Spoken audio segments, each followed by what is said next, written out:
Let's meet at the library. Okay.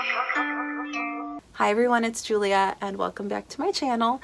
Today we finally have my last retroactive wrap-up. That's right, December 2019. I'm going to talk about these books and then I'm officially on track for when I should be talking about books to you.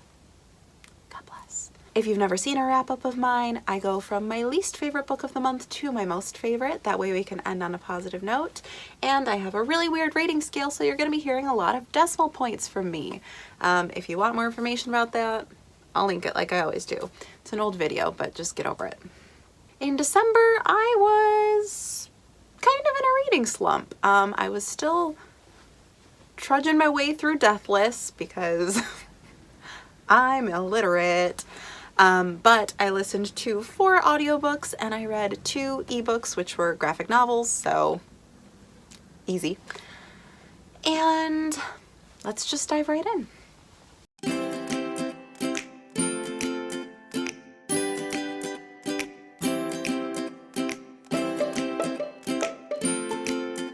First up at a regular 3 stars, we have Jane and the 12 Days of Christmas by Stephanie Barron.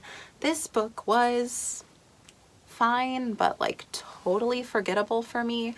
It is a mystery book about Jane Austen at Christmas time, and she's solving a murder mystery, and like the murder part of it was fine. Like I wasn't super hooked, but I was like, okay, could it be this? Like I was speculating at least. But I don't know if like it would have helped me to have read the other books in the series, or if I'm just learning that any sort of Jane Austen adaptation that takes place in the period is just always so-so for me. It happened with Death Comes to Pemberley, happened with this one, and spoilers, it happened with the next book I'm going to talk about on this list. So I'm just wondering if maybe Jane Austen centric works that aren't actually Jane Austen, maybe they're just not for me, which is fine. They're allowed to not be for me. Other people can enjoy them. But like I said, it was just okay. Next. Also at 3 stars, we have Longbourn by Jo Baker.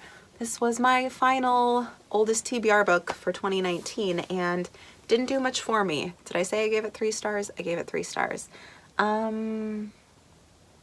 I don't know where to begin with this book. So it's like Pride and Prejudice told by the servants in the house. The problem with this for me was it actually needed more Pride and Prejudice. Like, there were a lot of moments in the beginning where I was like, yes, perfect. Like you're drawing me into what's happening in the story. Like Sarah complaining about like washing Elizabeth's muddy petticoats because she didn't care about trudging through the mud to get to Jane when she was sick. And I was like, yes, exactly. Elizabeth wouldn't think about that, but a servant would care about that. Like, and I just thought that was so apt and well done. But the further you go on in the book, the more it's like, why are we here? What's the point of this story? The romance in this really did nothing for me. I guess you could call it enemies to lovers, but is it really? It's like barely enemies to lovers. It's like hate at first sight to lovers. Like it doesn't even make any sense. And there was like another love interest in this book who would have been so much more interesting in my opinion. I'm just gonna go ahead and spoil some stuff, so it'll say spoilers until I'm done. Basically, there is this servant of the Bingleys who, his name is Ptolemy. He like goes over and delivers messages every so often from Bingley to the Bennets, and I was super intrigued by him. Like, he was the son of a slave, and so he had like all this rich backstory. I mean, not to like belittle that, but he was like a more interesting character is what I'm saying. And you know, he was just kind of like this fish out of water in a way, because like people who weren't from that household, like literally had, some of them had never even seen a black person before, so they were like, who is he, what's going on? And I was like, yes, okay, like let's use this, let's play against that stereotype and make him like this awesome dude. But literally, like, later he totally just like assaults Sarah and like comes onto her way too strong, and I'm like, I was trying to root for you. Why are you being like this? So I didn't love that in the least. And even though he comes back and apologizes at the end, it feels like so weak to me. Like, it's not a Willoughby, like, oh, I was so bad to you and here's my giant heartfelt letter about how I'm not going to be a jerk anymore. It was just like, oh yeah, I shouldn't have done that, huh? Am I too late? It's like, yeah, you're too late. Why couldn't have you just been a good guy? Like, whatever. My other issue with this is the pacing. So the main male character in the story, whose name I cannot remember, they don't even have Sarah. Oh, they do have Sarah's name on the back. It's not Lydia. Lydia's a girl. Sarah. Mr. Smith is his name. His first name doesn't matter, unless it's John and we're talking about Pocahontas, in which case I'm intrigued. What? So the main male character in this book, Mr. Smith, he like shows up and he's unknown and he's this mystery, and you're hearing like this weird bickering and the servants are like, what's up with this? So it seems like the main housekeeper knows him somehow. And we find out at the end how she knows him, but one, wasn't what I was expecting. I actually liked my idea for it better. And two, like, why was the pacing so poorly done? Like, we were going totally chronologically, and then like 2/3 of the way through, it's like, oh, hey, do you want to hear about like the housekeeper's affair, spoilers, with Mr. Bennet, and how that resulted in a son, and then they gave that child away, and now he's back working for the Bennets, and also before that he like lived in Spain for years. Like, who thought that was a good idea? Like, it came out of nowhere. The rest of the story was chronological, so I don't understand why we did a giant flashback into the past. Like, again, I think the story could have been interesting, one, if it had stuck more closely to the full narrative of Pride and Prejudice. The parts with Mr. Collins were really funny, again, because it was like more closely tied into the story that we know. And you know what? If you had wanted to do that whole crazy affair Mr. Smith thing, start the book there. Start with our housekeeper. Start with how she and Mr. Bennet begin that, and the results, and how they try to hide it, and blah, blah, blah, blah. And then the turmoil of him coming back to work there. Like, that's all interesting, and it can be interesting. You just have to tell it to me in a way that doesn't piss me off. That's that. Okay, next up, well, I guess I'll talk about both at once. I have The Walking Dead Volume 1 and 2 by many, many men. I wish they had a woman working on their team, for reasons we'll get into. I gave the first volume 3.5 stars. The second volume I gave 3.3. It was slightly lower. Lori Grimes, an icon, a legend. She has never done anything wrong in her life, and I know this. I mean, what can I say? I began watching The Walking Dead with my roommate Katie back in February, so almost a year ago now. Wow, beautiful. And now we are almost to season 9, which is the last one on Netflix, which means we're panicking. So I was like, well, in order to make up for the lack of that, I'm just gonna read all of The Walking Dead, and then I can like do a fun comparison thing at some point. But like, oh my God, I haven't even gotten into it yet, but some of these plot lines are about to be a mess. I can't even, I only know from Wikipedia, I can't even believe what the comics do to Carol. Ugh, how dare you? Ugh, how dare you? I'm sorry. I don't mean to look nauseous. I'm just pissed. Also, the way they handle Lori's plotline, bracing myself for that. I've spoiled a lot of things for myself. It's fine. Only in the comics, though. So I think the idea of these comics is still really good. There's actually a foreword in volume 1 that like really, wow, like it hit me hard. Like they were talking about how like this is the story about Rick Grimes, and it's about humanity and like what people do in times of great stress and like who they can become. So it's not about the gore and it's not about the zombies, it's about the characterization, which is very important because that's the most important thing in the show to me. However, I think the writers of the show do some things better than the comics, and that's okay. They can be different. I am scared to read volume 3 because it's when they go to the prison, and I just know I'm getting closer to some crazy stuff with Carol. Oh boy, oh boy. And also, I guess, no, I'm not even gonna get into it. Basically, my main problem with the comics is their treatment of women. Like, they have such amazing female characters and they're just squandering their potential. Like, absolutely terrible. Lori in volume 1 is like, no, please don't give our son a gun. He's a literal child. He could like literally accidentally kill himself. He's what, like 8? Carl's so little in the beginning. And then at the very end, you know, Carl saves the day because if he hadn't had that gun, then he couldn't have shot that guy who was about to hurt Rick. So Rick was right the whole time. And like, I like Rick. Like, I don't want to be like, yeah, Rick, you were wrong. But like, was he wrong to want to give an 8-year-old a gun? Call me crazy, but yes.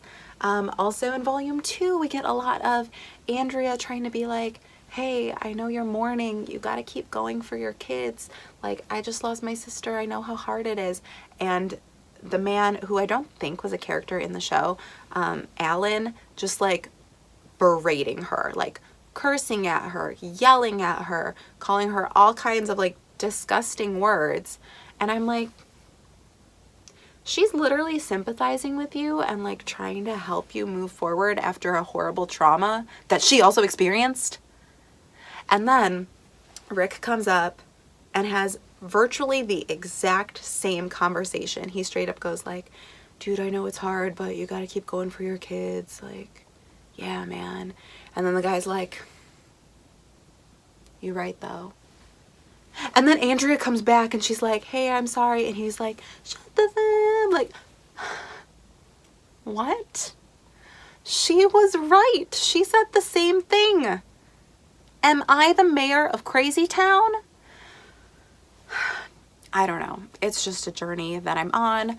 Will I continue to read these? Yes. Will I continue to complain about them? Yes. Can't wait to see what volume 3 has in store. Also, I feel like they're kind of ruining Maggie a little bit too. It's not fine, but I have to move on. 3.8 stars. What a mediocre reading month this was. We have Down Among the Sticks and Bones by Seanan McGuire. I was so excited for this freaking book, you guys. Every Heart a Doorway hit me like a ton of bricks, totally by surprise. I was like, okay, what? This is so good. I can't believe I've been sleeping on this. Jack and Jill were my favorite characters. Freaking so interested in them. And I was like, their fantasy world is literally called the Moors. Like, that is some gothic literature crap and I'm here for it. So I was super excited, but the reason this did not hit the mark for me was because, like, where was the plot? Like, everything that happened in this book, I already knew. It was just kind of like expanded on, which was fine, I guess, but like, why did we spend so much time with their parents in the beginning? They're awful, boring, sexist parents. Like, I don't want that. I didn't enjoy any of that part. And then we finally got to the Moors and I was like, this is cool, but like, I felt like we needed either a different time frame following either twin or both more evenly. Can't quite explain what was wrong there, just that it felt off to me. And like the first book had a plot, like there was a murder mystery, there was a conflict and then a resolution to it. In this one, the conflict is the vampire guy wants both twins or the other twin or whatever, and that Jill wants to be a vampire. I don't know. And then the conflict was what? That they left, they had to go back to the real world. That's a new conflict. That's not a resolution. Like, just wasn't quite right. And I'm even debating if I want to continue the series, because if those are my favorite characters and I didn't even like their backstory that much, why would I care about any of the others, really? I did like that one guy in the first book whose name I forget. I don't know. Yeah, really not sure if I'm going to continue, because that was a big letdown for me. Finally, we have the best book, the one that made December worth it, one that I shouldn't have been waiting on so long, and I hate myself for doing it. It's Unmask Me If You Can by Shayna Galen. Shayna Galen. I can say names. Oh my god, you guys. I gave this book 4.6 stars. I have never rated a romance novel anywhere near that high in my life. They're always like in the 3-star range. This is a game changer. I'm gonna do a solo video just talking about why this book is one that should be read by everyone, because I friggin' loved it. I've already talked about it in my favorite books of the year video, so you might know a little bit. But Unmask Me If You Can is the 4th book in the Survivor series. Weirdly, I never read the first book, but I have read the 2nd and 3rd and now 4th books. And it's called the Survivor series because all of the male love interests in this series were like a band of soldiers in the Napoleonic Wars, I believe. And they basically were like sent on this suicide mission that like nobody should have come back from, and yet somehow this group of men did, so they're the survivors. That's not really the point though. The point is they got poisonality. So book 1, wasn't interested in, didn't read. Book 2, okay. The main girl, I think her name was Julia or Juliana, like it was really close to my name, so I was like, all right. And she ran an orphanage, so I was like, all right. But the plot was like a little bit weak, but like very like it was good. Like I enjoyed it, but it wasn't great. And there were some inconsistencies and 2 fires. Do we really need 2 fires in one book?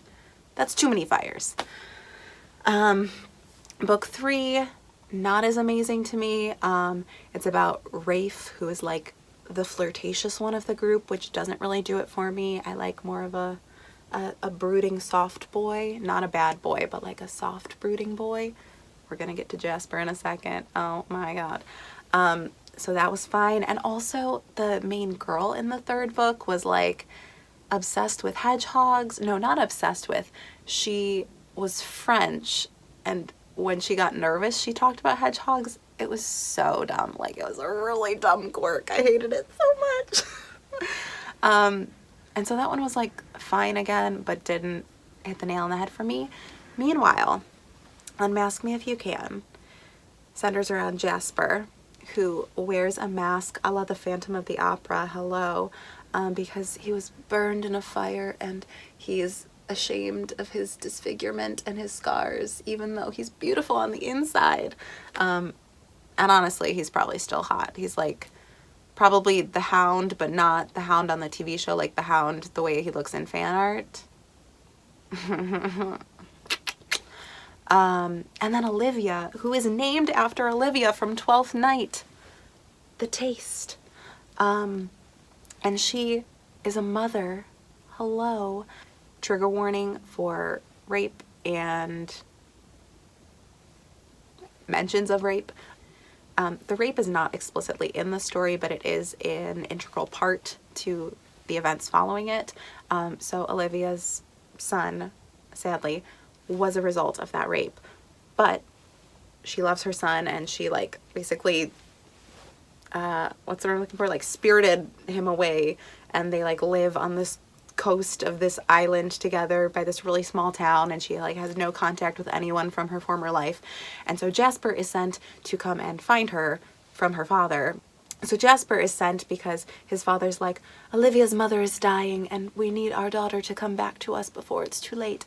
So Jasper is sent out to go find her, and Olivia, for good reason, is very mistrustful of men. She interacts with them almost never when possible. And so she's initially very skeptical of Jasper and is absolutely not going to go anywhere with him.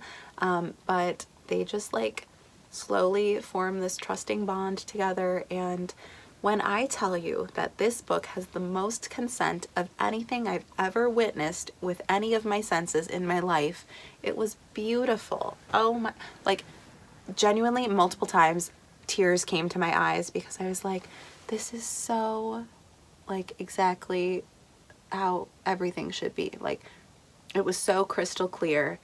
They both always knew what the other wanted and was respectful of their choices, and like it was just, I can't stop making little Italian hands because I'm so excited by it.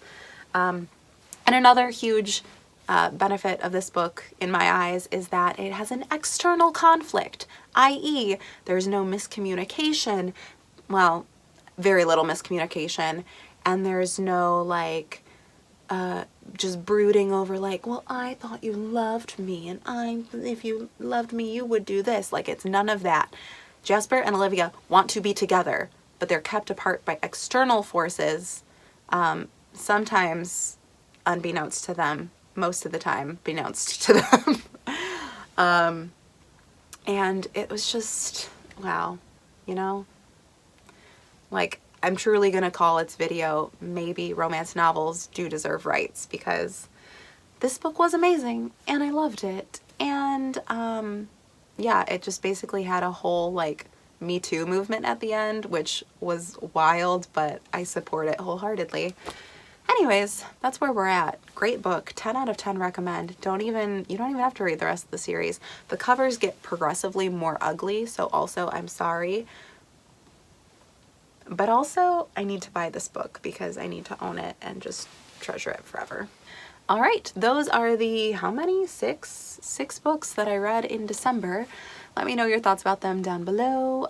Share with me one of your favorite books from the end of the year, because clearly mine were so-so and I would like to hear about something good. Yeah, make sure to like this video if you enjoyed. I'm actually kind of going to miss doing retroactive wrap-ups. I can't believe I'm saying that. But I guess I'll still be making regular wrap-ups. I'll be making at least one a month anyways. I won't really have a chance to miss them. It's fine. Thank you so much for watching, and you'll see more from me soon. Bye.